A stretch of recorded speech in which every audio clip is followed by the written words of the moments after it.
অন্নপূর্ণা ভান্ডারের 12 পাতা form fill up করুন মাত্র 5 মিনিটে। যারা ভাবছেন এত বড় ফর্ম ফিল আপ কি করে করবো 12 পাতা, তাদের জন্য এই ভিডিওটা স্কিপ না করে ফার্স্ট টু লাস্ট অবধি দেখতে থাকুন। এখানে ফর্মটি সম্পূর্ণ রয়েছে বাংলায়, আপনাদের ইংলিশে বড় হাতের অক্ষরে অর্থাৎ ক্যাপিটালে ফিল আপ করতে হবে। প্রথমেই রয়েছে দেখুন পরিবারের প্রধানের নাম অর্থাৎ হেড অফ দ্য ফ্যামিলি। এখানে যে ফর্মটি ফিল আপ করবে তার স্বামীর নাম অথবা তার বাবার নাম, জন্ম তারিখ, এখানে দিন মাস বছর সেই হিসাবে এখানে জন্ম তারিখ লিখতে হবে। তারপরে রয়েছে পরিবারের প্রধানের লিঙ্গ, এখানে পুরুষ মহিলা অন্যান্য লিখতে হবে। পরিবারের প্রধানের আধার নাম্বার, এখানে যার নাম হবে তার এখানে আধার কার্ডের নাম্বার হবে। তারপরে রয়েছে ডিজিটাল কার্ড, রেশন কার্ডের পারিবারিক আইডি যদি থাকে তাহলে এখানে যার নাম লিখেছেন তার এখানে নাম দিয়ে সে রেশন কার্ডের নাম্বারটা লিখতে হবে অর্থাৎ ডিজিটাল কার্ডের নাম্বার হবে। তারপরে রয়েছে পরিবারের সদস্য সংখ্যা, আপনার পরিবারে কতজন সদস্য সংখ্যা রয়েছে, ছেলে মেয়ে স্বামী মিলিয়ে টোটাল সেই কজন হবে এখানে সংখ্যায় লিখতে হবে।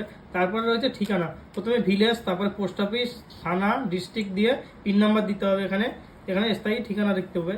তারপরে হচ্ছে যোগাযোগ নম্বর, এখানে মোবাইল নম্বরটা দিতে হবে যে নম্বরটা আপনার আধার কার্ডের সঙ্গে, অর্থাৎ যারা এই ফর্মটা ফিল আপ হচ্ছে লক্ষ্মী এই অন্নপূর্ণা ভান্ডার তার এখানে সেই আধার কার্ডের সঙ্গে যে মোবাইল নম্বর লিঙ্ক রয়েছে সেই নম্বরটা এখানে দিলে সবচেয়ে বেটার হবে।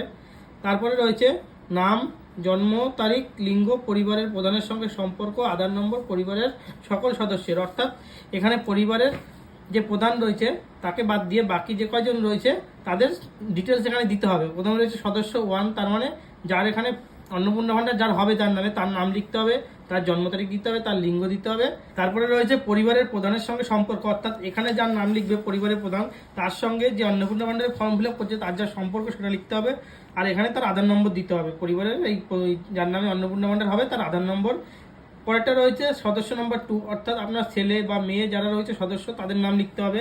পরে এরকম রয়েছে আপনার পরিবারটার যতজন সদস্য সংখ্যা সেম ভাবে ফিল আপ করে দিতে হবে, নাম, জন্ম তারিখ, লিঙ্গ, সম্পর্ক এবং আধার নম্বর। এরপরে রয়েছে 10 নম্বরে দেখুন অর্থাৎ সেকেন্ড পেজে পরিবারের প্রধান এবং পরিবারের সকল প্রাপ্তবয়স্ক সদস্যের ব্যাংক অ্যাকাউন্ট। এখানে পরিবারের সকলের ব্যাংক অ্যাকাউন্ট না দিলেও হবে, একটা দিলেই হবে, আমি একটাই দিয়েছি, আপনারা চাইলে দুটো দিতে পারেন, তবে আপনার বিএলওর সঙ্গে সেটা জিজ্ঞাসা করে নিলে খুব ভালো হয়। এখানে যে হেড অফ দ্য ফ্যামিলি তার ব্যাংক অ্যাকাউন্ট দরকার নেই, যার নামে অন্নপূর্ণা ভান্ডার হবে অর্থাৎ সদস্য নম্বর 1 তার ব্যাংক অ্যাকাউন্ট, ব্যাংকের নাম লিখতে হবে প্রথমে, তারপরে অ্যাকাউন্ট নম্বর এবং আইএফসি কোড লিখতে হবে। এরপরে দেখুন 11 নম্বরে রয়েছে এপিক নাম্বার অর্থাৎ ভোটার কার্ডের নাম্বার। প্রথমে দিতে হবে হেড অফ দ্য ফ্যামিলি যার নাম দিচ্ছেন তার এপিক নাম্বার অর্থাৎ ভোটার কার্ড নাম্বার এবং তার বিধানসভা ক্ষেত্র অর্থাৎ বিধানসভার নাম এবং অংশ নাম্বার। পরেরটা দিতে হবে যার নামে অন্নপূর্ণা ভান্ডার হবে তার ভোটার কার্ড নাম্বার, তার বিধানসভা ক্ষেত্রের নাম এবং অংশ নাম্বার। পরে এরকম ফ্যামিলিতে যে কয়জন রয়েছে সবারটাই এখানে দিয়ে দিতে হবে পরপর। তারপরে 12 নম্বরে রয়েছে দেখুন বিভাগ অর্থাৎ আপনি কোন জাতি, তপশিলি, এই যে আপনি যদি এসসি হন তাহলে তপশিলি, যদি আপনি ওবিসি হন অন্যান্য অনগ্রসর শ্রেণী, অর্থাৎ এখানে আপনার যেটা রয়েছে সেটাই দিতে হবে। নেক্সট রয়েছে দেখুন রেশন কার্ড, আপনি কি ডিজিটাল রেশন কার্ড আছে, অর্থাৎ আপনার কি ডিজিটাল রেশন কার্ড আছে, যদি হ্যাঁ হয় তবে হ্যাঁ টিক দিতে হবে, যদি না হয় তবে না টিক দিতে হবে। যদি রেশন কার্ড থাকে তবে হ্যাঁ টিক দেবেন এবং রেশন কার্ড কোন ক্যাটাগরির, কোন ধরনের, AAY, SPHH, RKSY 2, এখানে যে ক্যাটাগরি হবে সেখানে আপনাকে টিক মার্ক দিতে হবে।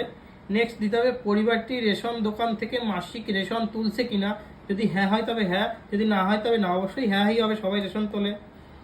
নেক্সট রয়েছে বাড়ির ধরন, আপনার বাড়িতে কি 3 বা তার থেকে বেশি পাকা ঘর রয়েছে, যদি আপনার 3-4টি পাকা ঘর থাকে তবে দেবেন হ্যাঁ, যদি না থাকে তবে দেবেন না। পারিবারিক জমির মালিকানা, আপনি কি যে হেড অফ দ্য ফ্যামিলি সে কি জমির মালিকানা, যদি হ্যাঁ হয় তবে হ্যাঁ, যদি না হয় তবে না। পরে দেখুন রয়েছে পরিবারের সকল সদস্যের মোট জমির পরিমাণ কত, শতকে লিখতে হবে, এখানে আপনার যে হেড অফ দ্য ফ্যামিলি তার নামে যতটা জমি রয়েছে সেই জমির পরিমাণটা এখানে শতক হিসাবে লিখতে হবে। নেক্সট রয়েছে যানবাহন, আপনি পরিবারের কোনো সদস্য কি অবাণিজ্যিক মোটর চালিত 4 চাকার গাড়ি আছে, যদি থাকে তাহলে হ্যাঁ দেবেন, যদি না থাকে তবে না দেবেন। যদি হ্যাঁ হয় তবে গাড়ির সংখ্যা লিখবেন এবং গাড়ির রেজিস্ট্রেশন নাম্বার দিতে হবে। নেক্সট রয়েছে পরিবার ভিত্তিক সদস্যের স্বাস্থ্য বীমা, যদি আপনাদের কোনো রকম কোনো স্বাস্থ্য বীমা থাকে তবে তার ডিটেলস এখানে দিতে হবে, যদি না থাকে তবে না টিক মারতে হবে। নেক্সট রয়েছে আয় বা পেশা, কোনো সদস্য কি আয়কর বা পেশাগত কর প্রদান করেন, যদি হ্যাঁ হয় তবে হ্যাঁ, যদি না হয় তবে না টিক দিতে হবে। পরিবারের সদস্যের প্যান কার্ড, এখানে আপনার পরিবারের সদস্যের প্যান কার্ড দিতে হবে এবং এই যে প্রথমে রয়েছে হেড অফ দ্য ফ্যামিলি যার নাম দিয়েছিলেন তার প্যান কার্ড নাম্বার, পরে এখানে যার অন্নপূর্ণা ভান্ডার ফিল আপ হবে তারটা, তারপরে পরিবারের বাকি সকল সদস্যের প্যান কার্ড নাম্বার দিতে হবে এবং নাম লিখতে হবে। নেক্সট রয়েছে এখানে কর্মসংস্থানের ধরন, অর্থাৎ পরিবারের যে প্রধান হেড অফ দ্য ফ্যামিলি সে কি কাজ করে, সরকারি ক্ষেত্রে, বেসরকারি ক্ষেত্রে, এখানে যেটা হবে সেখানে টিক মারতে হবে। যদি এখানে কিছু না হয় তাহলে অন্যান্যতে টিক মারতে হবে। এখানে তারপরে পরপর সদস্য সংখ্যা, যে যা কাজ করে, যার যা কর্মসংস্থান রয়েছে পরিবারের, সবাটা দিতে হবে। এখানে রয়েছে পরিবারের শিক্ষিত প্রাপ্তবয়স্ক সদস্যের সংখ্যা এবং পরিবারের অশিক্ষিত প্রাপ্তবয়স্ক সদস্যের সংখ্যা। অর্থাৎ আপনার পরিবারে টোটাল যদি 6 জন লোক হয়, তার ভিতরে কতজন শিক্ষিত এবং কতজন অশিক্ষিত সেটা লিখতে হবে। এখানে পরিবারের প্রধান যদি শিক্ষিত হয় তাহলে এখানে দিতে হবে শিক্ষিত, যদি অশিক্ষিত হয় তাহলে অশিক্ষিত। এখানে পরপর বাকিদের ডিটেলস দিতে হবে। এরপরে রয়েছে কোনো সদস্য কি কোনো সাংবিধানিক পদ, মন্ত্রী, সাংসদ, বিধায়ক, পৌরস্থানীয় সংস্থা এবং পঞ্চায়েত সংস্থার প্রাক্তন বর্তমান ধারক। যদি হ্যাঁ হয় তবে হ্যাঁ টিক মারতে হবে, যদি না হয় তাহলে না রয়েছে। যদি হ্যাঁ হয় তাহলে যিনি এই পদে রয়েছেন তার সদস্য নাম্বার এখানে দিতে হবে। নেক্সট রয়েছে কোনো সদস্য কি সরকারি পেনশনভোগী, যদি হ্যাঁ হয় তবে হ্যাঁ, যদি না হয় তবে না। কোনো সদস্য কি জিএসটি এর অধীনে নিবন্ধিত আছেন, যদি হ্যাঁ হয় তবে হ্যাঁ, যদি না হয় তবে না। পরিবারের মোট বার্ষিক আয় কত, এখানে টাকায় লিখতে হবে, সেটা সংখ্যায় লিখতে হবে, যদি কত আপনার পরিবারের বার্ষিক আয়। এরপরে রয়েছে অন্যান্য পরিচয় নথি। সিএএ আবেদন এর বর্তমান অবস্থা যদি থাকে, এটা সবার জন্য প্রযোজ্য না এই জায়গাটা। যাদেরকে সিএ করতে হবে তাদের জন্য এটা করতে হবে, ঠিক আছে। যদি আপনার ভোটার কার্ড ডিলিট হয়ে যায় তবে আপনার সিএ অবশ্যই দরকার, তবে এখানে লিখতে হবে প্রযোজ্য।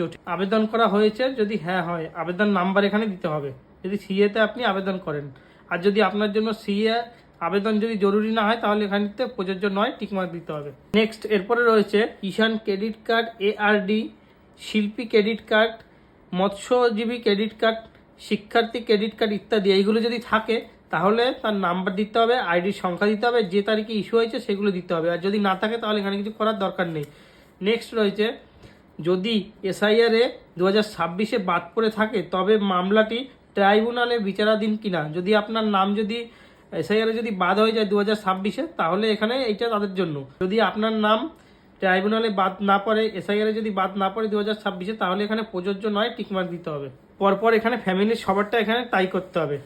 যদি আপনার ফ্যামিলির দেখা গেল আপনার 5 জন সদস্য, 2 জনেরটা বাদ পড়েছে, 3 জনেরটা পড়েনি, তাহলে যে 2 জনের বাদ পড়েছে তাদের তো আবেদন করতে হবে, তাদেরটা এখানে লিখতে হবে হ্যাঁ। যদি হ্যাঁ হয় তবে মামলার বিবরণ দিতে হবে। এরপরে রয়েছে সামাজিক মর্যাদা এবং নির্ভরশীল ব্যক্তিগণ, অর্থাৎ বিদ্যালয়ে অধ্যয়নরত পরিবারের সকল শিশুর বিবরণ। আপনার পরিবারে যদি কোনো শিশু থাকে, যদি সে স্কুলে পড়ে তাহলে তার বিবরণ এখানে দিতে হবে। যদি কোনো শিশু না থাকে তবে এটা আপনার জন্য নয়। এখানে যদি আপনার ঘরে যদি শিশু থাকে এবং সে যদি পড়াশোনা করে তার জন্য এখানে শিশুর নাম লিখতে হবে, শ্রেণী লিখতে হবে, বিদ্যালয়ের নাম লিখতে হবে এবং ধরন লিখতে হবে, সে কোন শিক্ষা প্রতিষ্ঠানে শিক্ষা গ্রহণ করছে। যদি সরকারি হয় তবে সরকারি, বেসরকারি হলে বেসরকারি, মাদ্রাসা হলে মাদ্রাসা, অন্যান্য হলে অন্যান্য। নেক্সট রয়েছে শিশুদের টিকাকরণের বর্তমান অবস্থা। আপনার বাড়িতে যদি শিশু থাকে তবেই এটা আপনার জন্য, যদি কোনো শিশু না থাকে তাহলে এটা আপনার জন্য না। নেক্সট রয়েছে সরকারি প্রকল্পের আওতায় সুবিধা। আপনি কি কোনো সরকারি প্রকল্পের সুবিধা ডিবিটি এর মাধ্যমে পাচ্ছেন? এখানে প্রথমে রয়েছে পরিবারের প্রধান, অর্থাৎ পরিবারের প্রধান যদি কোনো সরকারি প্রকল্পের আওতায় থাকে তবে হ্যাঁ দেবেন, যদি না হয় তবে না দেবেন। নেক্সট রয়েছে এখানে সদস্য নম্বর 1, অর্থাৎ যার নামে অন্নপূর্ণা ভাণ্ডার হচ্ছে সে যদি আগে লক্ষ্মীর ভাণ্ডার পেত তবে এখানে হ্যাঁ হবে, ঠিক আছে। এখানে তার মানে প্রকল্পের নাম এখানে লক্ষ্মীর ভাণ্ডার বলে লিখতে হবে, ঠিক আছে। সে যদি লক্ষ্মীর ভাণ্ডার পেত, সে যদি লক্ষ্মীর ভাণ্ডার পেত না, সে যদি প্রথমবারের জন্য অন্নপূর্ণা ভাণ্ডারের ফর্ম ফিল আপ করছে তাহলে তার কিছু এখানে ফিল আপ করার দরকার নেই। যদি আপনার পরিবারের অন্য কেউ সরকারি কোনো সুবিধা পেয়ে থাকে তাহলে এখানে তার ফিল আপ করতে হবে, যদি কেউ না থাকে তাহলে ফিল আপ করার কোনো দরকার নেই। নেক্সট রয়েছে ঘোষণা ও সম্মতি। আমি এই মর্মে ঘোষণা করছি যে উপরে প্রদত্ত তথ্য আমার জ্ঞান ও বিশ্বাস অনুযায়ী, এখানে সম্মতিতে টিকমার্ক দিতে হবে। নেক্সট রয়েছে অর্থাৎ লাস্ট পেজে এখানে যে ফর্মটি এখানে হেড অফ দ্য ফ্যামিলি তার নাম দিয়েছেন, এখানে তার সিগনেচার হবে, স্বাক্ষর, ঠিক আছে। এটা আপনাদের জন্য না, এটা শুধুমাত্র সরকারি ব্যবহারের জন্য, অর্থাৎ আপনি যেখানে ফর্মটি জমা দেবেন সেখান থেকে এটা ফিল আপ করা হবে। তো আপনারা দেখেই নিলেন ফার্স্ট টু লাস্ট কিভাবে ফর্ম ফিল আপ করতে হয়। এখনো যারা আপনারা অন্নপূর্ণা ভাণ্ডারে ফর্ম ফিল আপ করেননি তারা অতি অবশ্যই অন্নপূর্ণা ভাণ্ডারে ফর্ম ফিল আপ করে নিন, কারণ 1 তারিখে যারা ফর্ম ফিল আপ জমা দিয়েছে তারা কিন্তু 2 তারিখে টাকা পেয়ে গেছে। আমরা 1 তারিখে জমা দিইনি তাই 2 তারিখে পাইনি, কিন্তু আমাদের ফ্যামিলিতে অনেকেই পেয়েছে। তো চলুন টাটা, আর ভিডিওটা অসংখ্য শেয়ার করুন যাতে যারা ফিল আপ করতে ভয় পাচ্ছে তারা যাতে আর ভয় না পায়, কারণ কোনো ব্যাপারই না ফিল আপ করা। 5 মিনিটে ফিল আপ করে নিন অন্নপূর্ণা ভাণ্ডারের ফর্ম।